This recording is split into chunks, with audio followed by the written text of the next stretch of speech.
Hello everyone, good afternoon. Welcome back to my channel Debashree's life. তো আমি college থেকে চলে এসেছি, ফ্যানের নিচে বসলাম, একটু একটু ঠান্ডা হয়েছি। তো তারপরে এখন হাত মুখটা ধুবো আর কি। তো চলো হাত মুখটা আগে ধুয়ে নিই, তারপরে বাকিটুকুন তোমাদের সঙ্গে শেয়ার করছি। আর আশা করছি আমার ব্লগগুলি দেখতে তোমাদের ভালো লাগছে। তো এখন থেকে আমি দুপুর থেকে ব্লগটাকে শুরু করেছি, রাত্রে পর্যন্ত কন্টিনিউ করবো। আশা তোমরা দেখতে থাকবে স্কিপ না করে। আশা করছি তোমাদের ভালো লাগবে। তেলের মধ্যে, সর্ষের তেলের মধ্যে সামান্য কালো জিরে দিয়ে তারপর রসুন আর দিয়ে দেওয়া হয়েছে টমেটো। তো এটা এই মাছটা দিয়ে একটা ঝাল বানানো হবে, বাটা মাছের ঝাল। তো এই যে মাছটা এখানে ভেজে রাখা হয়েছে, হলুদ, নুন, জিরে গুঁড়ো, লঙ্কার গুঁড়ো, সামান্য সর্ষের তেল এসব দিয়ে। তো এখানে এটার ঝালটা বানানো হচ্ছে।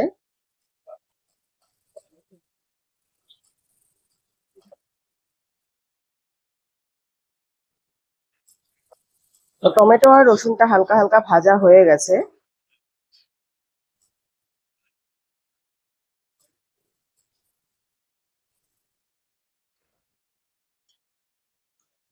দিয়ে দেওয়া হচ্ছে হলুদ গুঁড়ো, সামান্য জল অ্যাড করে দেওয়া হয়েছে যেন মশলাটা পুড়ে না যায়।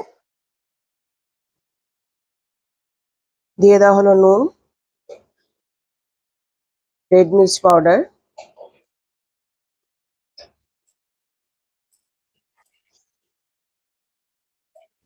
জিরে গুঁড়ো সামান্য। দিয়ে দেওয়া হলো কাঁচা লঙ্কা। মশলাটা ভালো মতন কষানো হচ্ছে।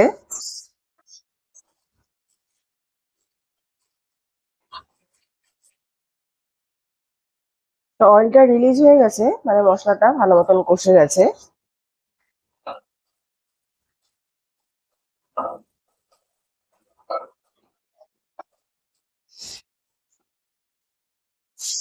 অ্যাড করে দেওয়া হলো জল।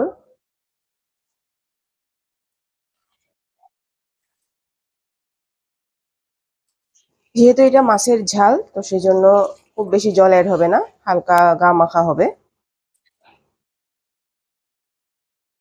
অ্যাড করে দেওয়া হলো ধনে পাতা, এটা বিলাতি ধনে পাতা।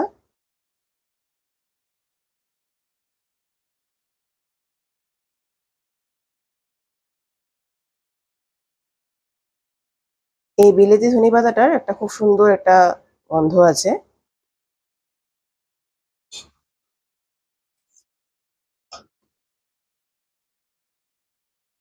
তো ঝোলটা ফুটছে, তো এখন এইখানে মাছগুলি অ্যাড করে দেওয়া হলো।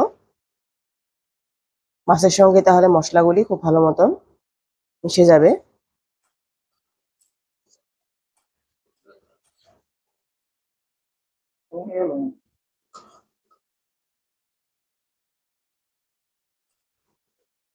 তো এইভাবেও তোমরা এরকম ছোট মাছের ঝাল করে খেতে পারো, খেতে খুবই ভালো লাগে। তো এই যে মাছের গ্রেভিটা কিন্তু রেডি হয়ে গেছে, একদম গা মাখা ঝোল হয়েছে দেখো। তো এমন করে তোমরা ঝাল বানিয়ে দেখতে পারো, খেতে কিন্তু খুবই টেস্টি হয়। একদম ইজি একটা রেসিপি তোমাদের সঙ্গে আজকে শেয়ার করলাম। তো এই যে মাছের ঝালের ফাইনাল লুক দেখো। তো আমার লাঞ্চ করা হয়ে গেছে, আর একটু কিছু কাজ আছে রান্নাঘরে। তো সেগুলি করতে হবে, মানে যেরকম গ্যাস পরিষ্কার করা এইসব আর কি করে দিব একটু। মা একা একাই করে সারাটা দিন, জন্য আমি একটু হেল্প করে দিব। আর এই দেখো গাছের শশা, যদি বানরের থেকে একটু বাঁচানো যায় শশাগুলিকে, তাহলে কি সুন্দর শশা হয়েছে দেখো, মোটা মোটা একদম। মা এগুলো কি পাতার ভিতরে লুকিয়ে রেখেছিল যেন বানর দেখতে না পায়। সেই জন্য কি দারুণ দারুণ একদম, মানে একদম কচি শশা হয়েছে গাছে। গাছের জিনিস খেতে অনেক ভালো লাগে। আর এই যে কাঁঠাল, বাড়ির গাছের কাঁঠাল রাখা হয়েছিল, পাড়া হয়েছে দেখো কত কাঁঠাল। এক থাল কাঁঠাল হয়েছে, আরো ফ্রিজে আছে। এইসব কাঁঠাল কি বিরাট টেস্টি হয়, খুব মিষ্টি আর খুব টেস্টি। তো কত কাঁঠাল দেখো। তোমাদেরকে আমি একবার দেখিয়েছিলাম আচার, মিক্স ভেজ আচার। তো এই যে আবার এখানে বানানো হচ্ছে আচার। এটা হলো লেবু, গাজর আর মরিচ, এটা দিয়ে আচার বানানো হচ্ছে। রসুন আদা আছে, বাট মেইন হলো তোমার লেবু আদা, সরি, লেবু, গাজর আর লঙ্কা, মানে এইভাবে একটা মানে মিক্স আচার বানানো হচ্ছে। এখানে রসুন, আদা আর নানা রকমের মশলা, হলুদ, এগুলো তো সব আছে আর কি। এত সুন্দর গন্ধ বেরোচ্ছে, মনে হচ্ছে এখনই খাই এটা। সেই দারুণ গন্ধ বেরিয়েছে। আগে যেটা বানানো হয়েছিল ওটাও আছে, এটা আবার নতুন করে বানানো হচ্ছে আচারটা। টমেটো গাছ, তো টমেটো গাছে টমেটো নেই। আর এই দেখো, এটা ভেন্ডি ঢেঁড়স লেগেছে, কত মোটা হয়েছে। তোমরা ক্যামেরাতে কতটা বুঝতে পারছো আমি জানি না। এই দেখো, আমি কাছে নিয়ে দেখছি কতটা মোটা হয়েছে এটা একদম। এখানে একটা আছে, তো ওইটাকে, যেটা মোটা হয়েছে একদম মাথার মধ্যে আছে যেটা, এটা হলো মানে করা হবে, বুড়ো করা হচ্ছে আর কি, থেকে বীজটা রাখা হবে নেক্সট ইয়ারের জন্য। এই ভেন্ডি গাছটা বেশ ভালো হয়েছে, মানে বেশ মোটা সোটা হয়েছে একদম পুরো। আর স্বাস্থ্যবান আর কি গাছ পুরো। আর এটা থেকে ভেন্ডিও আমরা খেলাম প্রায়, ভালোই ভেন্ডি খেয়েছি। ভালো হয়েছে গাছটা, বেশ সুন্দর হয়েছে।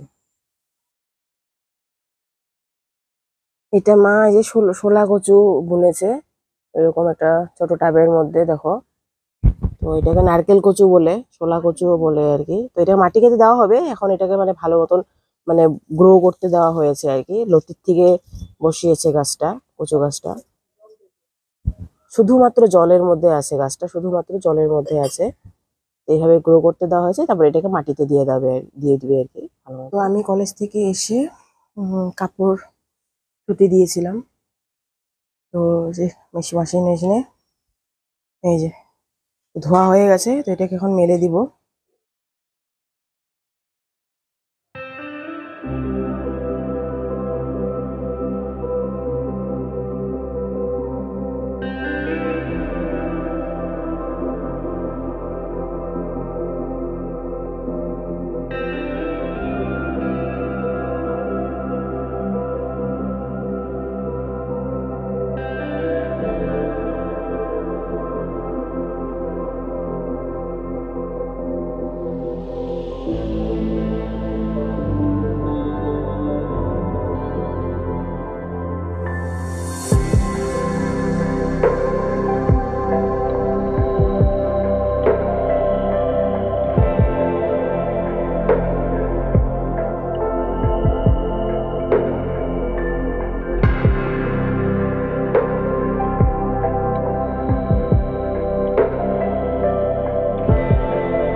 তোমাদের সঙ্গে আমার আবার অনেকক্ষণ পর কথা হচ্ছে।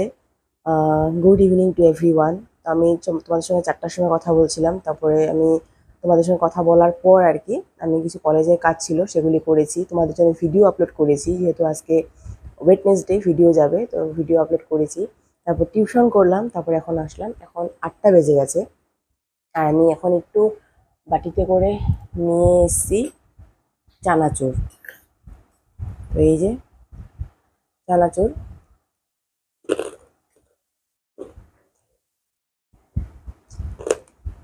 এটা হোমমেড চানাচুর, ঘরে বানানো হয়েছে চানাচুরটা, মা বানিয়েছে, খুব টেস্টি হয়েছে একদম। মানে মনেই হচ্ছে না যে আমি হোমমেড চানাচুর খাচ্ছি, এত ভালো হয়েছে তুমি বিশ্বাস করবে না।